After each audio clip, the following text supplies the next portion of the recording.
Hola, ¿qué tal? Muy bienvenidos y bienvenidas a un nuevo episodio de 4ID Live, un programa donde revisamos las diversas áreas de la ciencia, la medicina y también, por supuesto, la tecnología.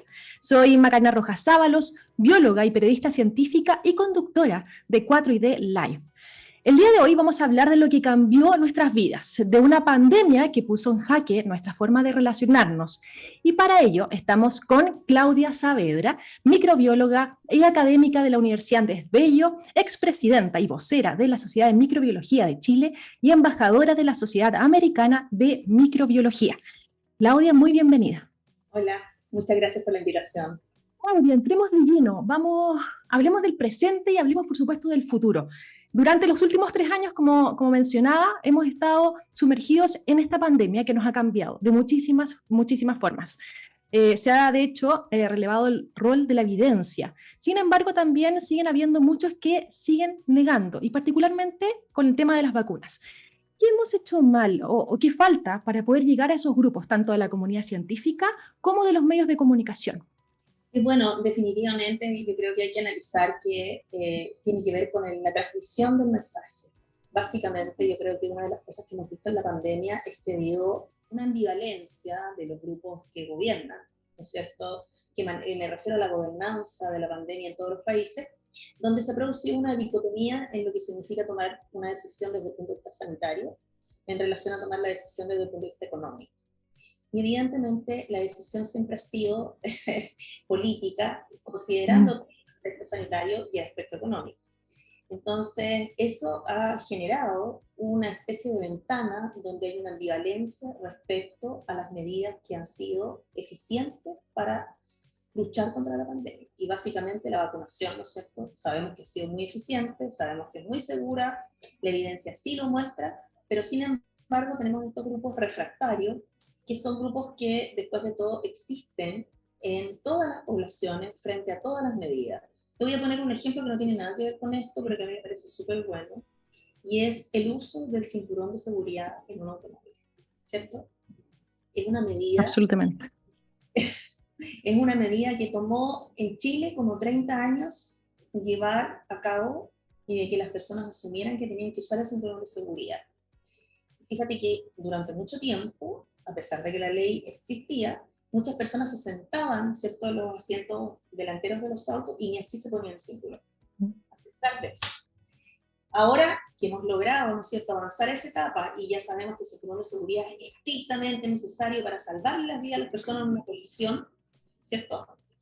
Igualmente las personas dejan de usarlo y si tú te pones a mirar todos los autos en una esquina, digamos, aburrida, vas a ver que toda la gente que va sentada en los asientos traseros no lo usa. Así, ¿O no? Entonces, exactamente. por eso te digo que yo creo que es un poco equivalente, ¿no? Esto de tener que vacunarse, que saber que hay que vacunarse y todo.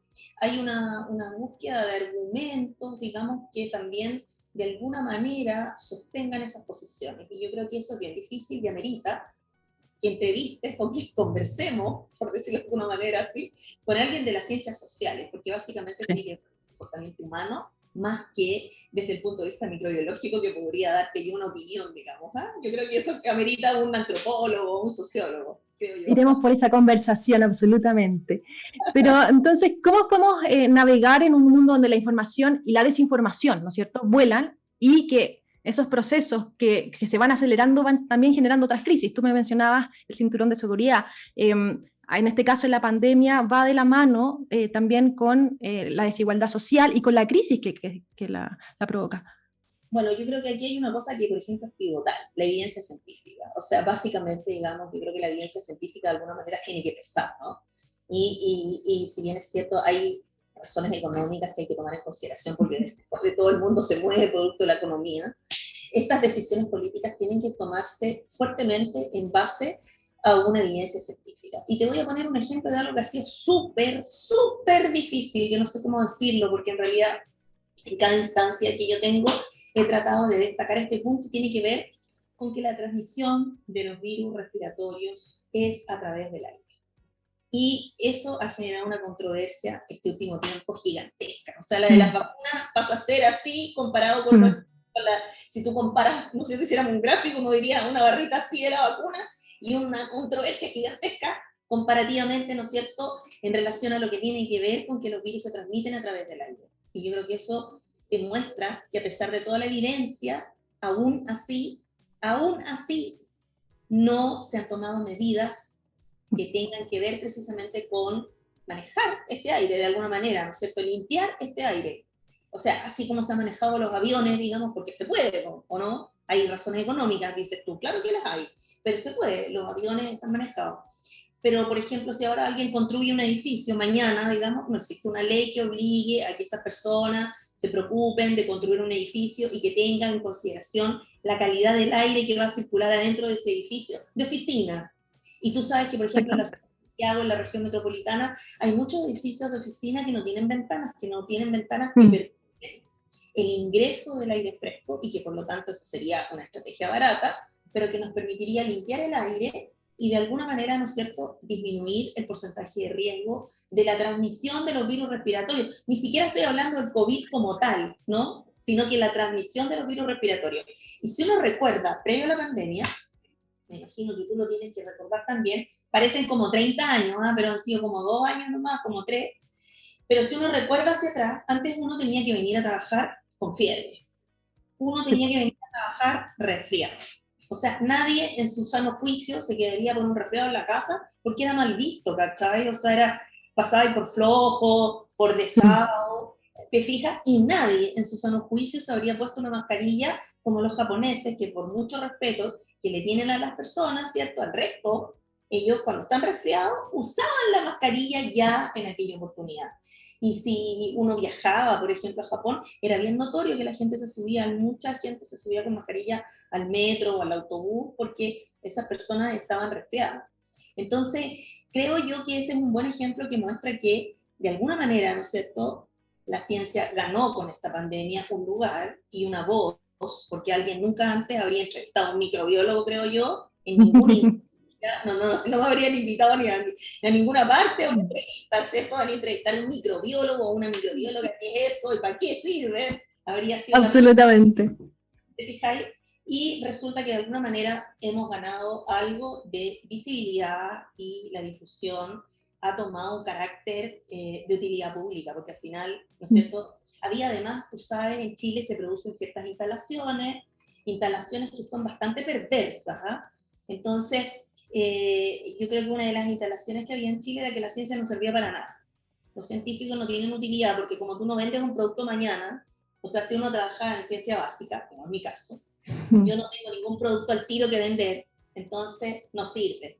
Y la verdad es que si no hubiese sido por la ciencia básica, no tendríamos cohetes que van a la Luna, ni que van a viajar a Marte, no tendríamos probablemente combustible para correr los autos de Fórmula 1. Yo, por ejemplo, como ignorante te lo digo, yo siempre pensé que la Fórmula 1 no servía para nada, ¿ya? Esa era una ignorancia que yo tenía.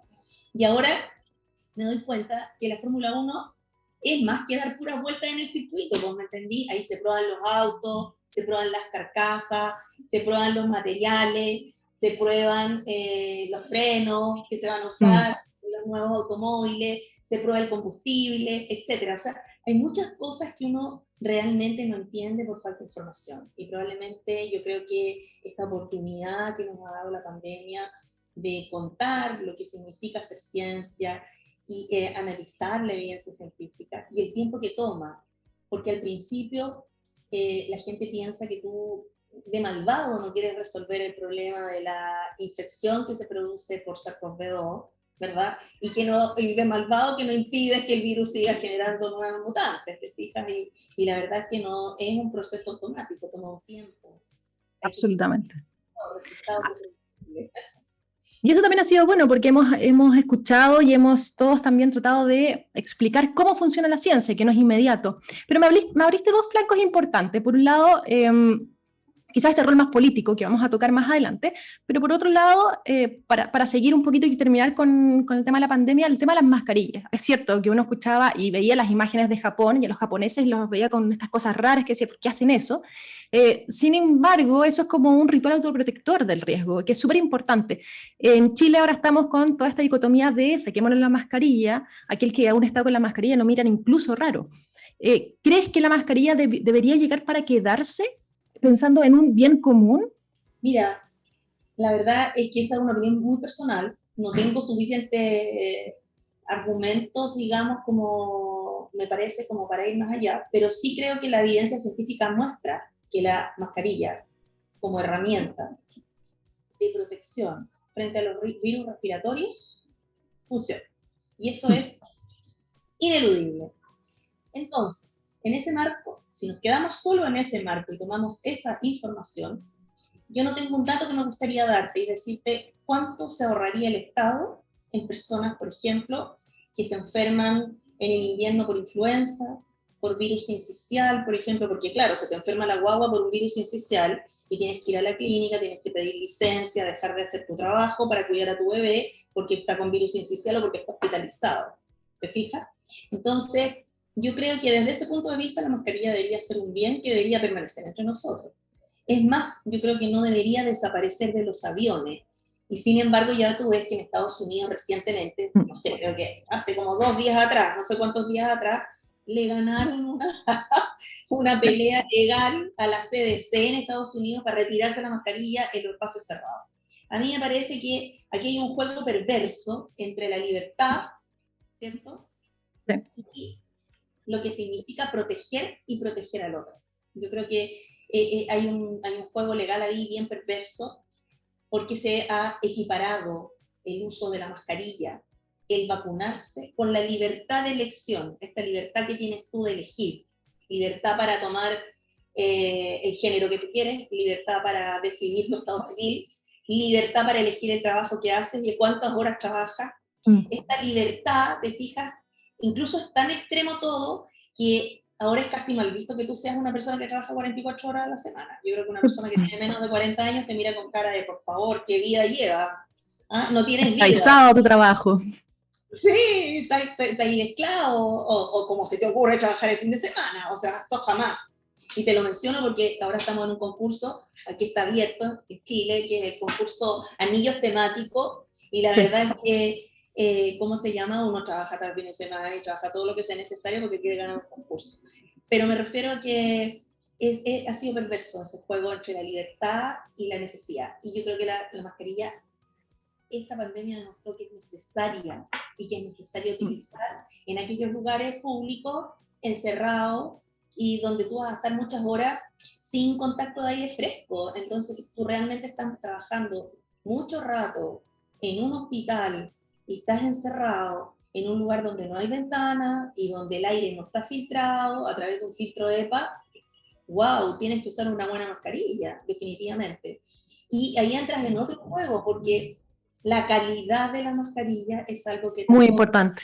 tener una mascarilla idealmente certificada.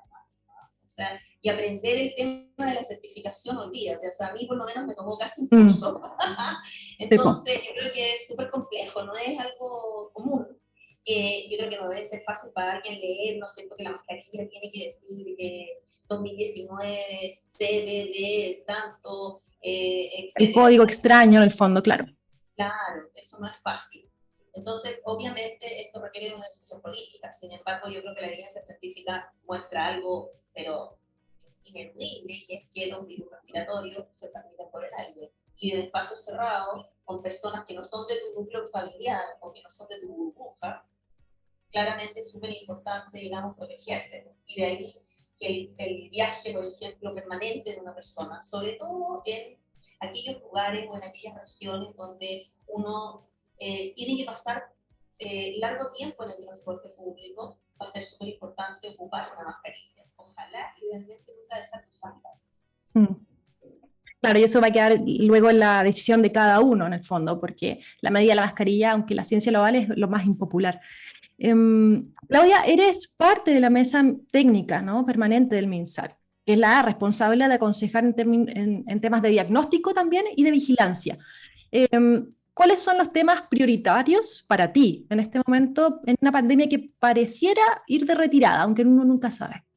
Tal cual como lo que la mesa tiene como objetivo, que es el diagnóstico correcto, ¿no es cierto? Porque ahora lo que necesitamos es que las personas que realmente tengan el COVID, ¿no es cierto?, sean diagnosticadas tempranamente de manera que no contagien a las personas con las que trabajan, con las que conviven, con las que estudian, etc.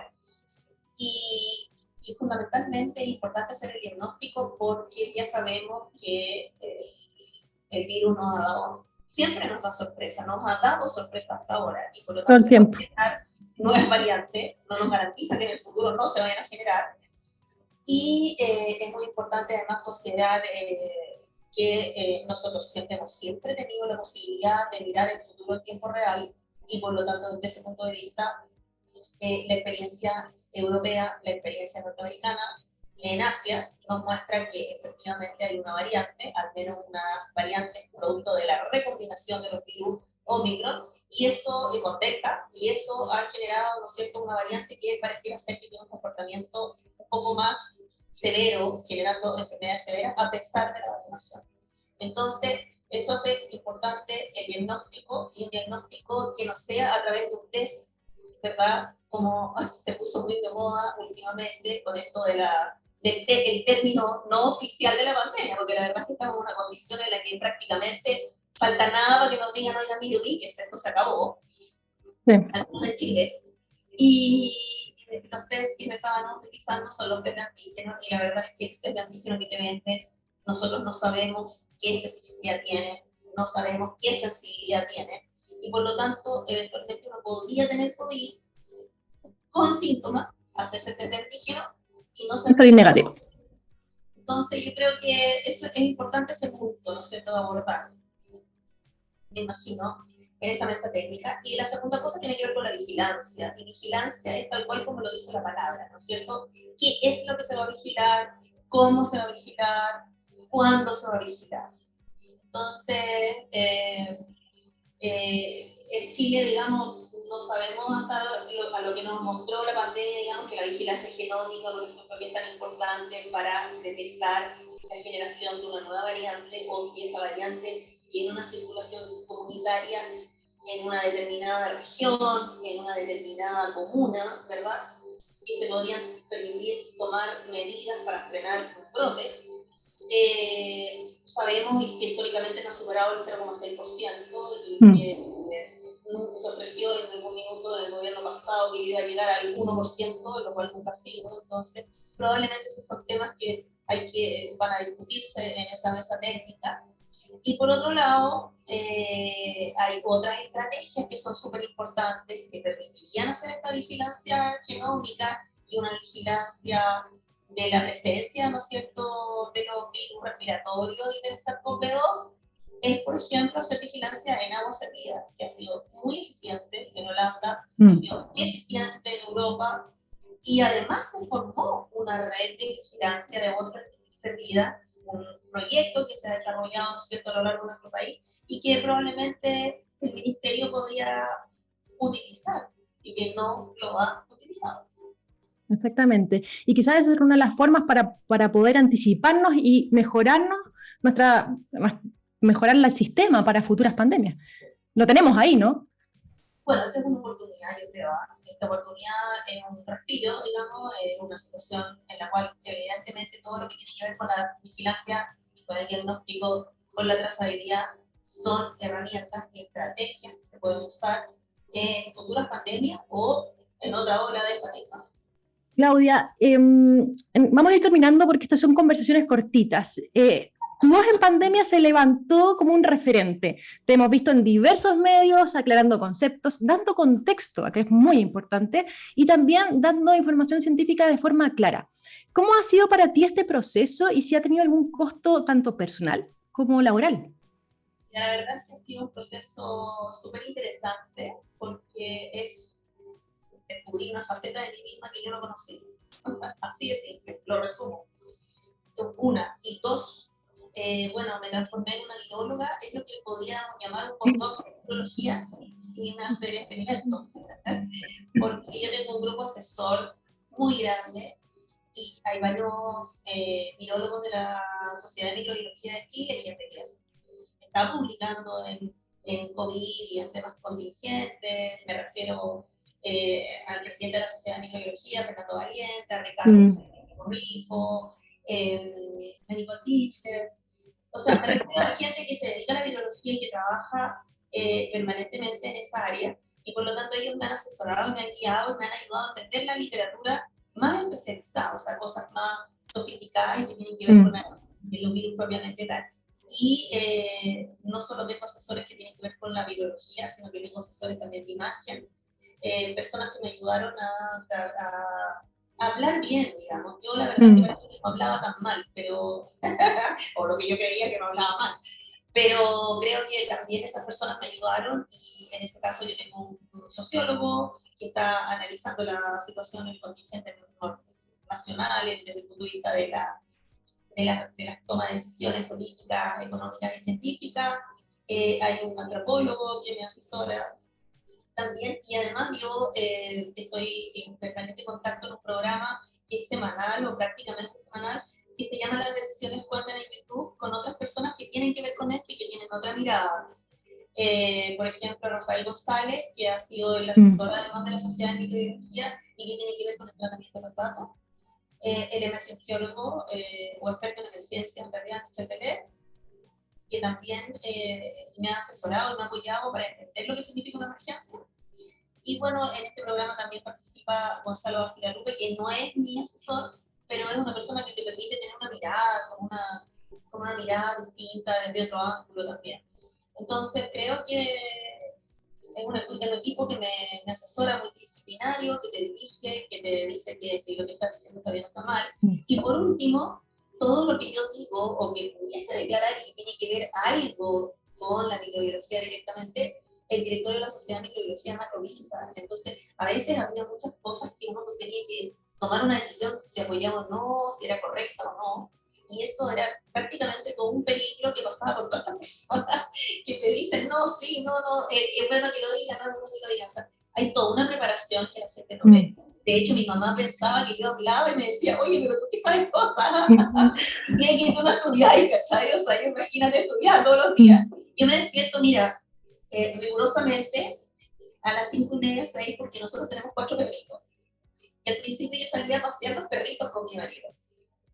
Yo la verdad es que abandoné completamente esa práctica y en vez de pasear a los perros, leo lo de COVID.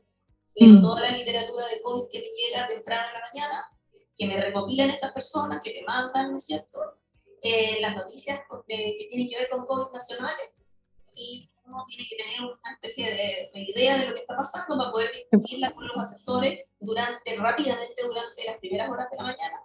Y eso me permitía estar al día todos los días mientras la pandemia estuvo en todas las horas más álgidas. Básicamente ese fue el trabajo. Es súper interesante, Claudia, lo que mencionas. De hecho, yo no lo sabía porque muchos científicos se tildan de expertos y los medios también los tildan de expertos y muchas veces dan información que puede ser contraproducente, que entre ellos mismos las redes sociales no ayudan mucho. Y lo que tú dices, el caso que tú muestras y personificas es muy bien de un trabajo en equipo, con un equipo obviamente multidisciplinario, así que felicitaciones también por lo que han hecho como Sociedad de Microbiología. O sea, yo te digo, tengo hasta un par de periodistas que me asesoraron y que me llevaron, por ejemplo, increíble. Ir a las entrevistas con, no sé, te digo, con periodistas que están en horario prime, a mí me ha tocado, digamos. Bueno, y lo otro es tomármelo como un trabajo. Yo esto me lo tomé como cuando tú vas a, no sé, a un congreso, a una sociedad científica. No le puse la cuota de ¿cómo se dice?, de figuración o de artista de cine, porque no es mi trabajo. Creo que también eso se ve muy reflejado en la pantalla, en mi caso, no en el caso de otras personas, creo, pero en mi caso, claramente yo no tengo ningún interés en hacer una carrera televisiva ni transformarme en una estrella de cine, ¿me entiendes tú? Ni mucho menos ser una influencer, sino que sencillamente es mantener el estatus digno, que significa ser un científico que ha trabajado con la comunidad para transmitir información fidedigna respecto a una pandemia. Y creo que yo he sido muy talibana con respecto a eso. Claudia Saavedra, microbióloga, académica de la Universidad Andrés Bello, expresidente, vocera de la Sociedad de Microbiología de Chile y embajadora de la Sociedad Americana de Microbiología. Muchísimas gracias por la entrevista. Quedaron muchísimas preguntas, muchísimos temas abiertos también. Así que te quiero dar las gracias por el tiempo que nos diste. No, gracias a ti por la invitación. Interesante, porque la verdad es que no hablamos nada concreto. Esto fue como muy así, como muy holístico, ¿no? Pero nunca nadie me había hecho la pregunta que me hiciste tú ahora en el sentido de cómo lo hice. O sea, porque porque la verdad es que yo me sentía con toda propiedad hablando, y si hay algo de lo que me siento muy, muy orgullosa, es de que llevaban a muchos médicos, oye, y la verdad es que esto es una pandemia que tiene un componente microbiológico, un componente Sí. básico muy importante, y que no bastaba solamente con ser médico, es lo que yo creo. Además que nosotros realmente somos los verdaderos doctores. Exactamente, nosotros somos médicos, sí, tú bien dices. Entonces yo creo Sí. que fue como realmente creo que fue una dignificación además de la profesión. Y te lo tomaste en serio, yo creo que así debería ser también. Sí, no, sí, es un trabajo serio. No, no ha sido, digamos, una improvisación todo. Sí. Al revés de lo que la gente cree, todo ha sido trabajado. Además, yo, desde la vestimenta, los anteojos, los relojes, hasta el contenido profundo de lo que se declara. Cada palabra y Sí. cada nombre. Sí, ha sido un trabajo. Buenísimo. Gracias. Ya ha tenido sus frutos.